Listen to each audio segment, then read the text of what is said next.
Michel, Seigneur Jésus, merci pour le message que tu as mis sur son cœur. Bien que nous soyons vraiment attentifs à ce qui va sortir de sa bouche parce que ça vient de toi. Bien Seigneur, que nous mettions aussi en pratique ce que nous allons entendre et que ta parole soit accompagnée par des signes et des miracles au nom de Jésus-Christ. Amen. Amen. Amen. Merci Christian. Alléluia. Amen. Tout le monde va bien? Alléluia. Jusque-là, tout va bien. Yes, super. Nous avons entendu parler de pardon. Il est question de pardonner, d'ouvrir la porte de notre cœur, afin que la lumière puisse rentrer davantage dans nos cœurs et que l'Esprit de Dieu puisse mettre à la lumière ce qui doit être mis à la lumière. Amen. Petite question, qui est-ce qui se souvient des deux paroles qui ont été données dimanche dernier?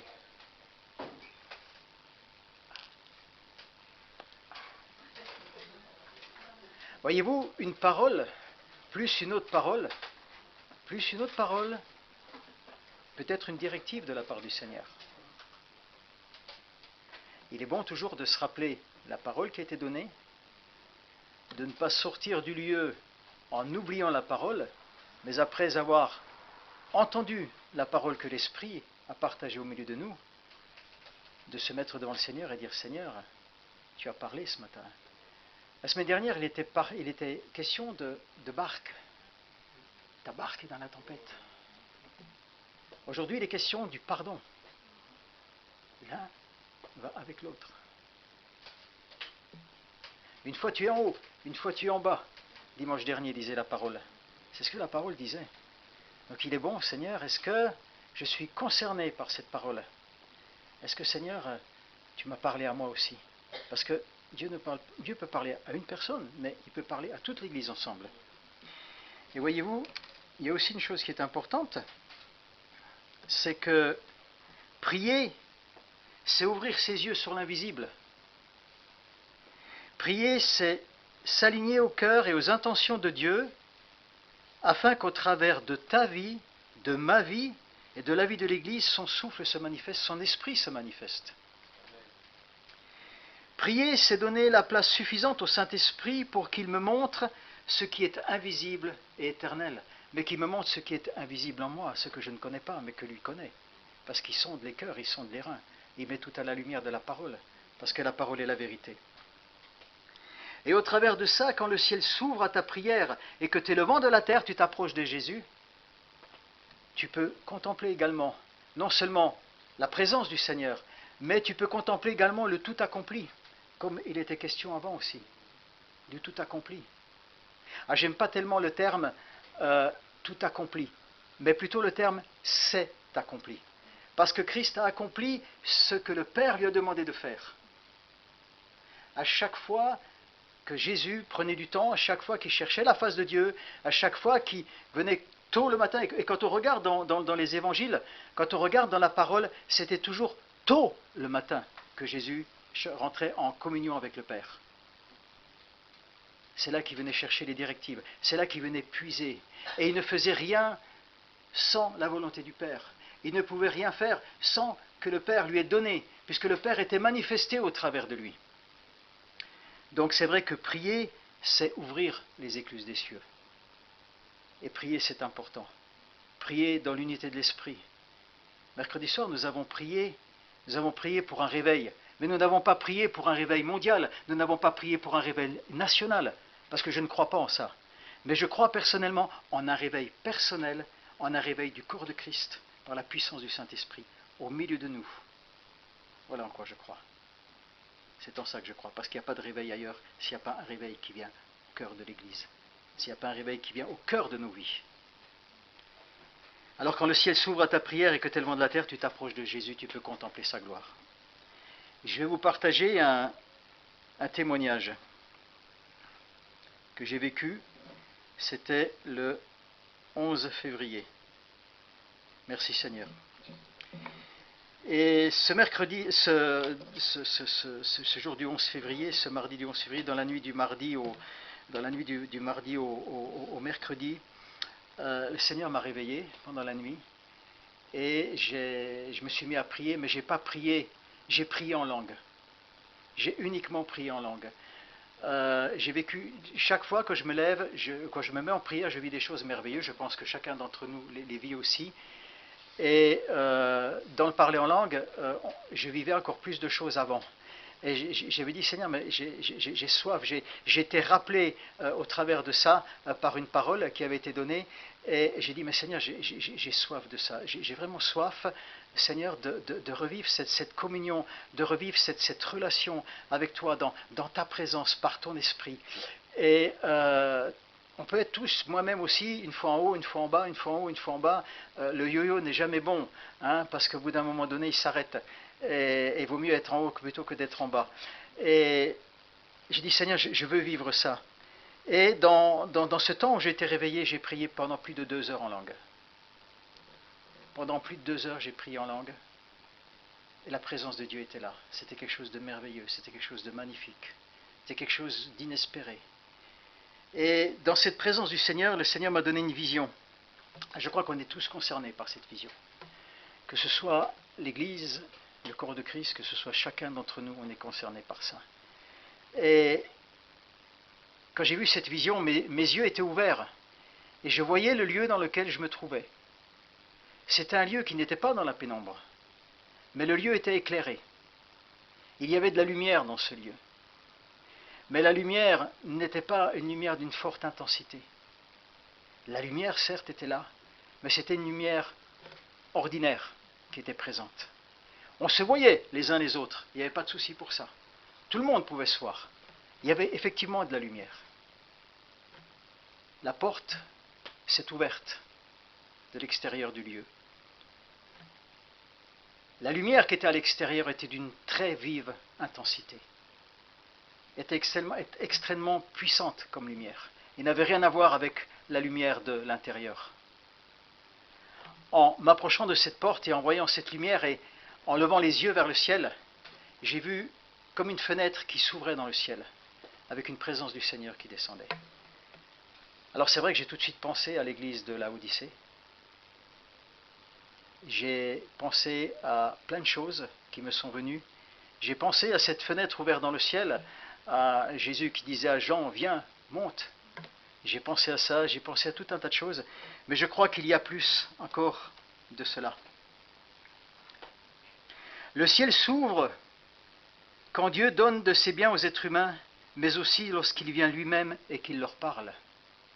Quand le ciel s'ouvre, nous sommes en communion avec Dieu. Quand le ciel s'ouvre, nous laissons toute la place au Seigneur. Quand le ciel s'ouvre, nous ne contrôlons pas nous-mêmes les choses, mais nous laissons pleinement le Saint-Esprit qui est en nous contrôler toute cette puissance et nous montrer et nous emmener là où il veut nous emmener. Parce que la parole dit bien que c'est l'Esprit de vérité qui nous enseignera dans toute la vérité, qui nous rappellera les choses, mais qui nous montrera également les choses qui sont à venir. Alors, peut-être que cette lumière dans laquelle on était, c'est peut-être l'Église, c'est peut-être le corps de Christ, mais c'est peut-être aussi ton cœur. On a entendu parler de pardon.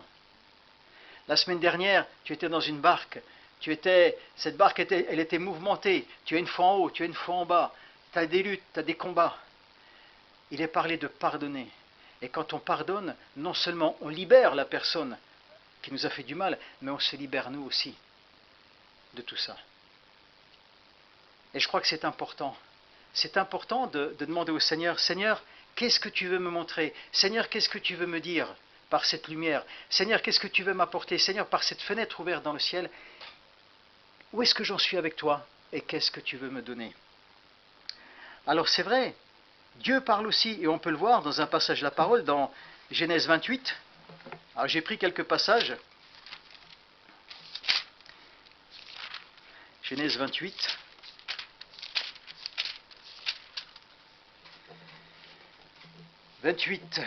J'ai mis 28 à partir du verset 12. C'est Jacob. Jacob eut un songe, et voici une échelle était appuyée sur la terre, et son sommet touchait le ciel. Et voici les anges de Dieu montaient et descendaient par cette échelle. Et voici l'Éternel se tenait au-dessus d'elle, et il dit, je suis l'Éternel, le Dieu d'Abraham, ton père, le Dieu d'Isaac. La terre sur laquelle tu es couché, je la donnerai à toi et à ta postérité. Ta postérité sera comme la poussière de la terre, tu t'étendras à l'Occident et à l'Orient, au septentrion et au Midi, et toutes les familles de la terre seront bénies en toi et en ta postérité. Il y avait une directive de Dieu précise.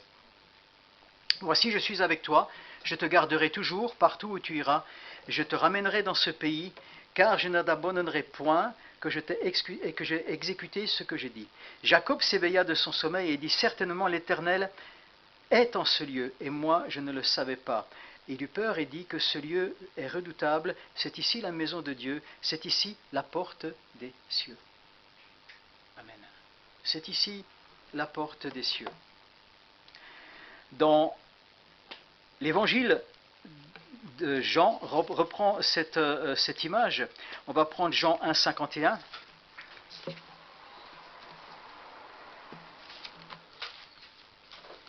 Alors Jean 1, 51.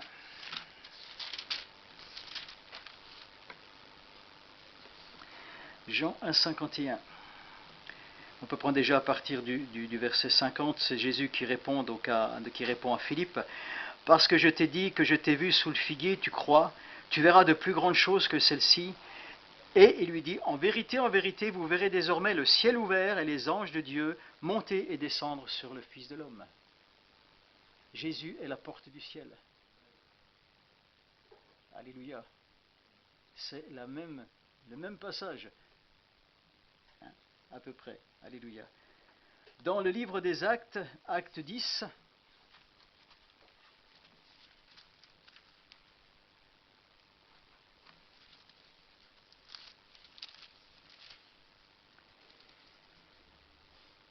Acte 10, on voit Pierre en prière qui contemple le ciel ouvert dans une vision dont le but est de le préparer à recevoir des païens dans la communauté. Alors on peut prendre j'ai pris à partir du verset 9 jusqu'au verset 17. Le lendemain, comme il était en route et qu'il approchait de la ville, Pierre monta sur le toit vers la 6e heure pour prier. Encore une fois, il est parlé de prière. Il est parlé de chercher la face du Seigneur. Il est parlé de chercher sa présence. Il eut faim et il voulut manger. Pendant qu'on lui préparait à manger, il tomba en extase. Il vit le ciel ouvert et un objet semblable à une grande nappe attachée par les 4 coins qui descendait et s'abaissait sur la terre, et où se trouvaient tous les quadrupèdes et les reptiles de la terre et les oiseaux du ciel. Et une voix lui dit, lève-toi, Pierre, tue et mange. Mais Pierre dit, non, Seigneur, car je n'ai jamais rien mangé de souillé ni d'impur. Et pour la seconde fois, la voix se fit encore entendre à lui, ce que Dieu a déclaré pur, ne le regarde pas comme souillé. Cela arriva 3 fois, et aussitôt après, l'objet fut retiré dans le ciel. Tandis que Pierre ne savait en lui-même que penser du sens de la vision qu'il avait eue, voici les hommes envoyés par Corneille, s'étant informés de la maison de Simon, se présentèrent à la porte. Pierre également reçoit une directive de la part du Seigneur, une directive relativement précise. Dans le livre des Actes, au chapitre 7, ça nous parle d'Étienne, 55 et 56.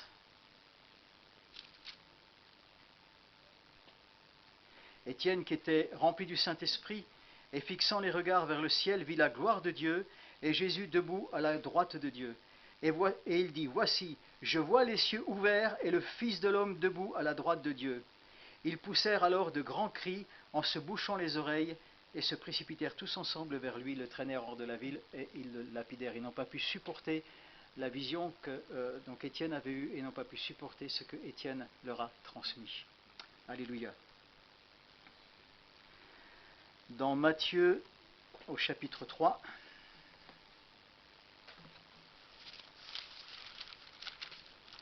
Matthieu, chapitre 3, 15 et 16. On peut prendre à partir du verset 13 déjà. C'est le baptême de Jésus. Alors Jésus vint de la Galilée au Jourdain vers Jean pour être baptisé à lui. Mais Jean s'y opposait en disant, c'est moi qui ai besoin d'être baptisé par toi, et tu viens à moi. Jésus lui répondit, laisse faire maintenant, car il est convenable que nous accomplissions ainsi tout ce qui est juste. Et Jean ne lui résista pas.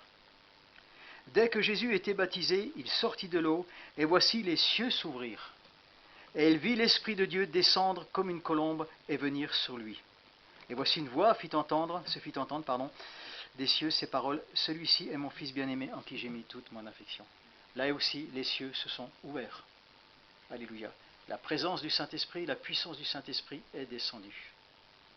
Et le fait que cette vision aussi, les cieux étaient ouverts, il y a, je pense aussi quelque part par là, une présence du Saint-Esprit et où le Seigneur veut manifester également manifester des baptêmes dans le Saint-Esprit, il veut manifester des renouveaux dans le Saint-Esprit. Il y a toute une... Je crois que ces passages se rapportent vraiment à cette vision, le lieu, comme ici, on a un lieu, on a une lumière qui est faible. Imaginez-vous dehors, vous ouvrez la porte, il y a la puissance d'une lumière qui rentre, d'une intensité vraiment très très vive, très très forte. Et le ciel s'ouvre, il y a une fenêtre dans le ciel. Mais je veux dire, c'est quelque chose de magnifique. Et ça doit nous parler dans le fond de nos cœurs. Ça doit nous parler. Et voici les cieux s'ouvrir et il vit l'Esprit de Dieu descendre comme une colombe et venir sur lui. Quand on prend dans les évangiles, les récits de baptême dans les évangiles racontent que le ciel ou les cieux s'ouvrent et que l'Esprit descend sur Jésus avant de descendre sur les apôtres à la Pentecôte. Dans le livre des Actes 2, 1, 14, où il est dit « Et vous recevrez une puissance ». La puissance du Saint-Esprit. Jésus est la porte du ciel et le ciel lui-même sur la terre. En lui vient le royaume des cieux et l'Esprit est donné. La parole de Dieu est tous ses biens.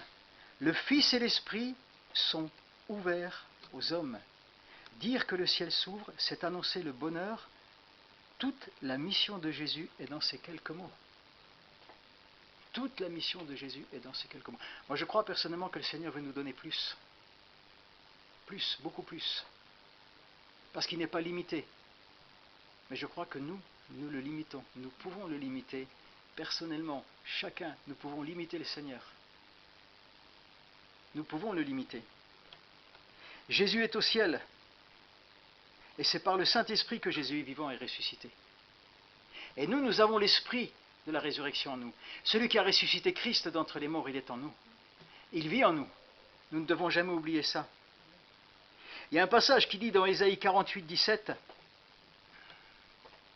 « Ainsi parle l'Éternel, ton Rédempteur, le Saint d'Israël, moi l'Éternel, ton Dieu, je t'instruis pour ton bien. Je te conduis dans la voie que tu dois suivre. Oh, si tu étais attentif à mes commandements, ton bien-être serait comme un fleuve, et ton bonheur comme les flots de la mer. » Ton bien-être serait comme un fleuve. Et ton bonheur comme les flots de la mer. Je pense que chacun d'entre nous, on a déjà été sur la plage. Chacun d'entre nous, on a été face à la mer. Peut-être il y en a qui n'y ont pas été. Mais alors moi je vous souhaite d'y être un jour, face à la mer et d'être sur la plage. Mais la mer, elle est immense. Peut-être que quand tu étais face à la mer, peut-être que tu as étendu tes bras comme ça, face à la mer. Mais c'est ce bonheur-là que Dieu veut te donner. C'est cette présence-là que Dieu veut t'apporter. C'est ça qu'il veut mettre dans ta vie, c'est ça qu'il veut mettre dans ton cœur. On n'arrive pas à mesurer la grandeur de l'océan. Même en ayant nos bras comme ça et en clignant des yeux, on ne peut pas le mesurer, tellement que c'est immense. Et la profondeur, toute cette masse, tout ce volume d'eau, ce ne sont plus des fleuves d'eau vive, mais il le dit bien dans sa parole. Il le dit bien. Ton bien-être serait comme un fleuve et ton bonheur comme les flots de la mer. Mais c'est immense. C'est immense. Et c'est ça qui veut faire couler des cieux. C'est ça qui veut donner. Et quand tu te tiens sur le sable, mais rappelle-toi ce passage, la parole de ce psaume 139, que la parole dit la chose, mes pensées pour toi sont plus nombreuses que les grains de sable. Imagines-tu, quand tu es mouillé, que tu as les pieds, tu es sur le sable, tu as les pieds pleins de sable, tu t'imagines le nombre de grains de sable que tu as sous tes pieds, et ces pensées pour lui sont encore plus nombreuses que les grains de sable que tu as sous tes pieds. Mais c'est quelque chose d'inimaginable. Mais c'est ça que Dieu veut. C'est ça que Dieu veut pour chacun d'entre nous. C'est ça qu'il veut pour chacun d'entre nous.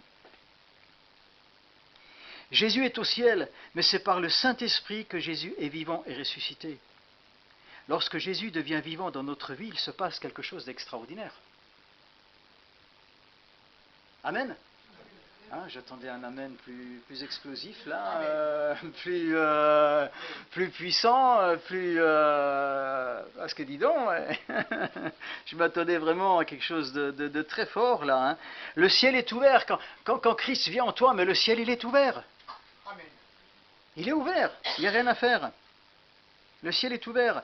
La Bible nous parle de notre position en Christ dans de nombreux passages. Elle nous le dit bien. Nous sommes en Christ, de nouvelles créations. Toutes choses anciennes sont passées, voici toutes choses sont devenues nouvelles, parce qu'elles sont de Dieu. Alléluia. Elle nous dit que nous sommes en Christ et que Christ est en nous, nous sommes en Dieu, nous sommes un avec lui. Donc si nous sommes en lui, nous pouvons alors bénéficier de cette merveilleuse promesse. Si donc vous êtes ressuscité avec Christ, la parole nous dit cherchez les choses d'en haut. Ça nous a été apporté la semaine dernière, dimanche dernier. Cherchez les choses d'en haut. Où Christ est assis à la droite de Dieu. Affectionnez-vous aux choses d'en haut et non à celles qui sont sur la terre. Car vous êtes morts et votre vie est cachée avec Christ en Dieu. Vous vous rendez compte, une vie cachée avec Christ en Dieu? Waouh! Un jour, quelqu'un m'a dit quand j'avais témoigné, mais toi, quand tu parles, tu te caches en Christ. Ben, je dis oui, je suis caché en Christ. Parce que ce n'est pas moi qui vis, c'est Christ qui vit. Donc je suis caché en lui. Amen. Amen. Et je crois que là, il y a quelque chose vraiment de merveilleux à faire. Je crois que Dieu ne veut pas qu'on ait chacun une petite vie toute simple, etc. Si ça, j'ai bien aimé ce témoignage. J'ai écouté le 20-20. Je ne sais pas qui c'est qui l'a écouté, le 20-20. J'ai écouté pendant les 20 jours. Mais il y avait un pasteur qui disait, ou je ne sais pas si c'était quelqu'un d'autre qui disait, mais j'ai trouvé ça vraiment formidable. Je ne prie pas plus que 20 minutes par jour, mais je ne reste pas moins de 20 minutes sans prier sur une journée. Je ne prie pas plus que 20 minutes par jour, mais je ne reste pas moins de 20 minutes sans prier sur une journée.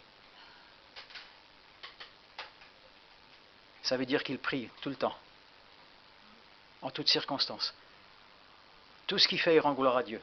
Dans tous les domaines de sa vie, il prie. Et je crois que c'est ça que le Saint-Esprit veut. C'est ça que le Saint-Esprit veut. Dieu veut utiliser chacun d'entre nous pour manifester sa gloire. Dieu a des provisions qu'il veut nous donner dans le ciel. Si la fenêtre est ouverte, moi je souhaite que la fenêtre soit ouverte pour toi, mon frère, ma soeur. Je souhaite que la porte de ton cœur puisse s'ouvrir. Et même s'il a des difficultés à s'ouvrir et que les charnières de ton cœur, les charnières de la porte de ton cœur se mettent à cuiner, mais alors tu as besoin de cette huile.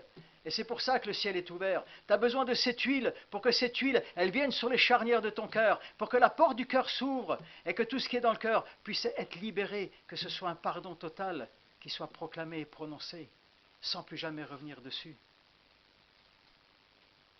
Je crois que c'est ça que Dieu veut pour chacun d'entre nous. Dieu veut un réveil. Dieu veut un réveil dans nos vies. Et c'est vrai qu'au lieu de nous attacher à ce qui trouble, au lieu de nous laisser encercler par les ténèbres et arrêter par la difficulté, on est encerclé par les ténèbres. On est environné de ténèbres. On peut être arrêté par la difficulté également. Regardons en haut. Regardons à celui qui est à la droite de Dieu. Le lieu de puissance et de provision. Mais c'est un lieu de puissance et de provision. Alléluia.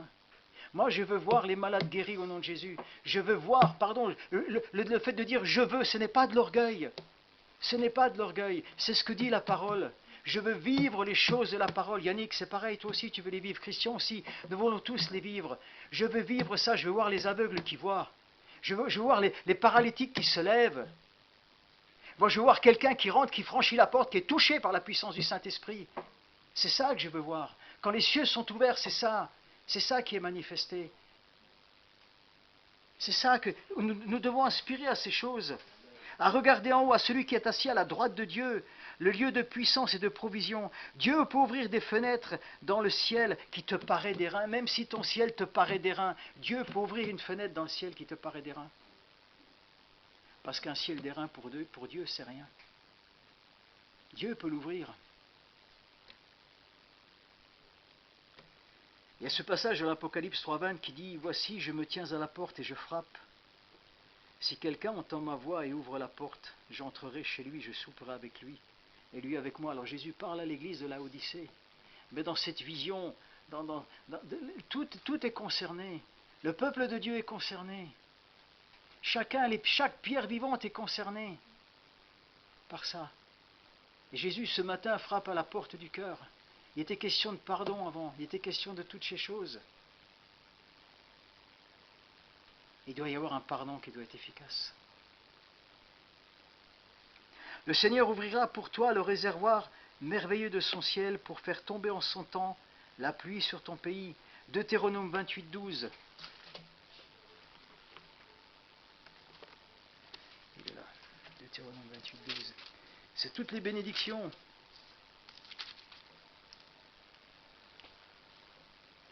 L'Éternel t'ouvrira son bon trésor, le ciel, pour envoyer à ton pays la pluie en son temps et pour bénir ton travail, pour bénir tout le travail de tes mains.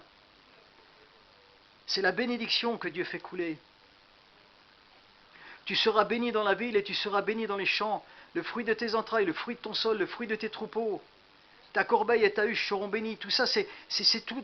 L'Éternel a fait de toi la tête et non la queue. La tête, elle est en haut. La queue, elle est dans la poussière. La queue, on lui marche dessus. Mais la tête, elle est en haut. Elle est tout le temps en haut. Tu seras béni à ton arrivée, tu seras béni à ton départ. L'Éternel te donnera la victoire sur tes ennemis. Ils s'élèveront contre toi, ils sortiront contre toi par un seul chemin et ils s'enfuiront devant toi par 7 chemins. L'Éternel ordonnera à la bénédiction d'être avec toi dans tes greniers et dans toutes tes entreprises. Amen. La manne aussi pleut quand le Seigneur ouvre les portes des cieux. Psaume 78, 23.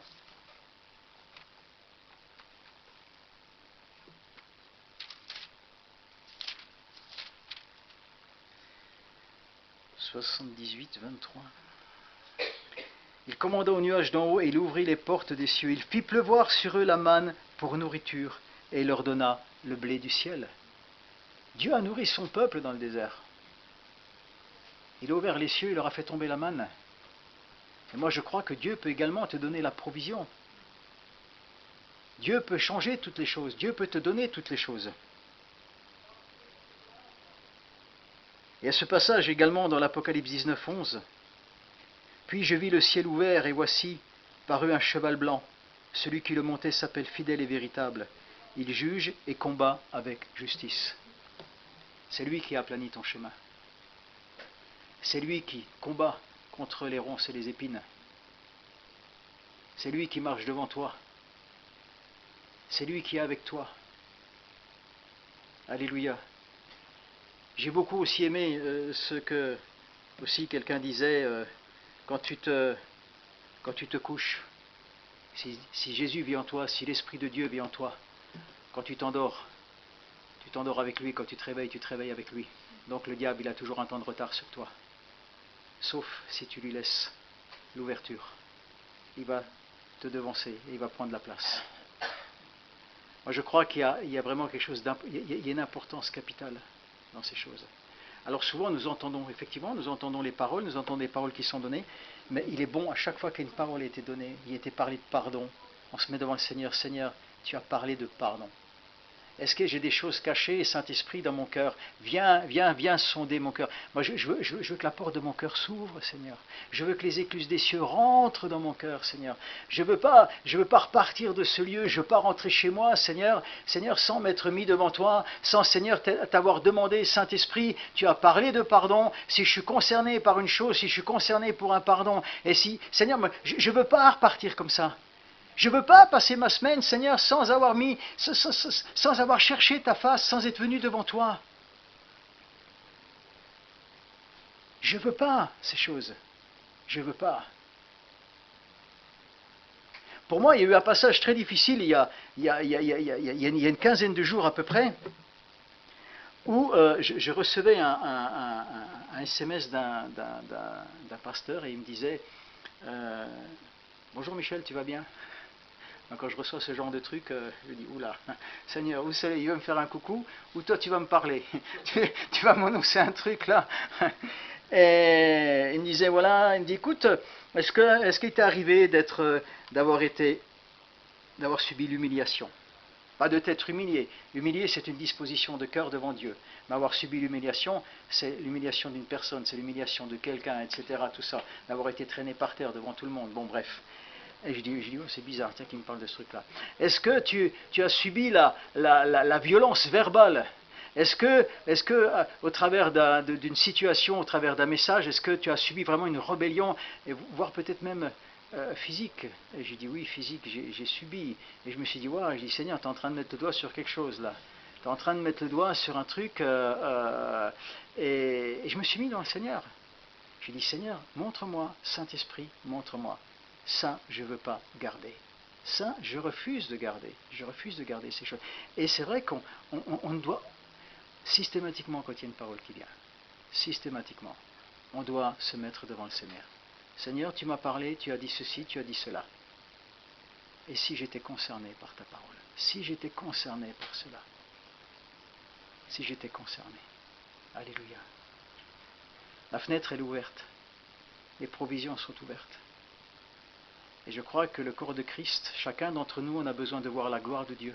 Et cette gloire de Dieu, elle n'est pas pour ici, hein, elle est pour là, dehors. Elle est pour les gens qui sont dans la rue.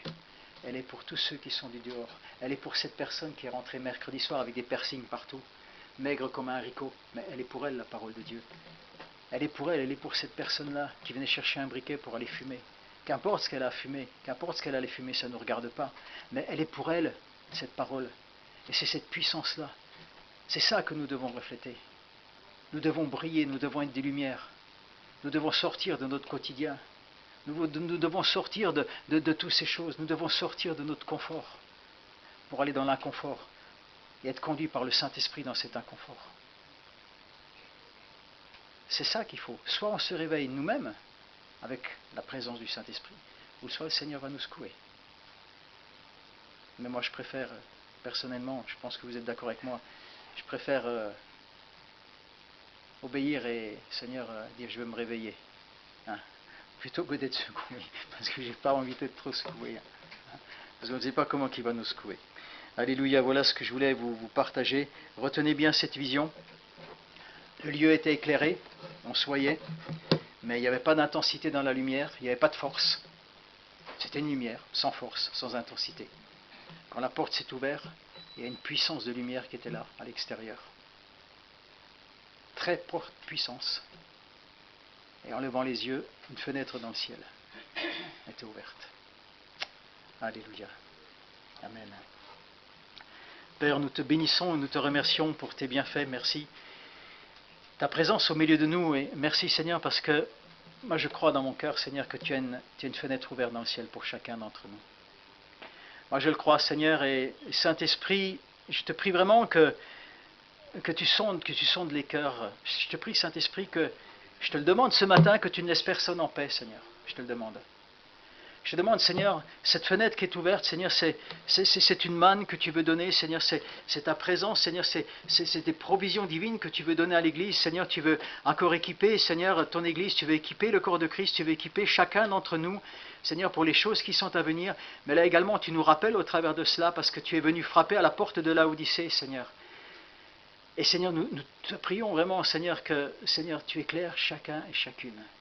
Que nous ne laissions jamais tomber ta parole à terre, que ce soit, Seigneur, dans les dons, Seigneur, les dons spirituels qui sont manifestés, les dons du Saint-Esprit au milieu de nous. Que chaque parole, Seigneur, nous puissions l'examiner, que chaque parole, nous puissions à chaque fois venir devant toi, venir devant le trône de grâce, et venir chercher ta face, Seigneur.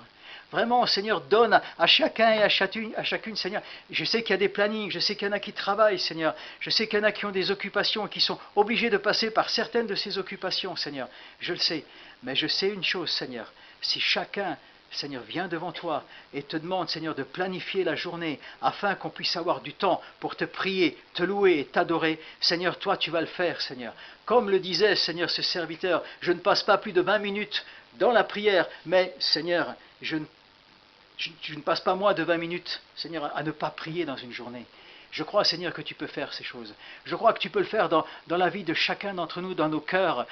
Mais dispose les cœurs, Saint-Esprit. Je te prie vraiment que ces cœurs puissent s'ouvrir, que le pardon, Seigneur, que des personnes soient libérées à travers du pardon, qu'il y ait des restaurations de cœur, des restaurations de l'âme. Vraiment, je te le demande, et que l'huile de ton esprit, Seigneur, coule sur chacun et chacune. Je te réclame ces choses dans le nom de Jésus. Que toute la gloire te soit manifestée, mon Dieu. Amen.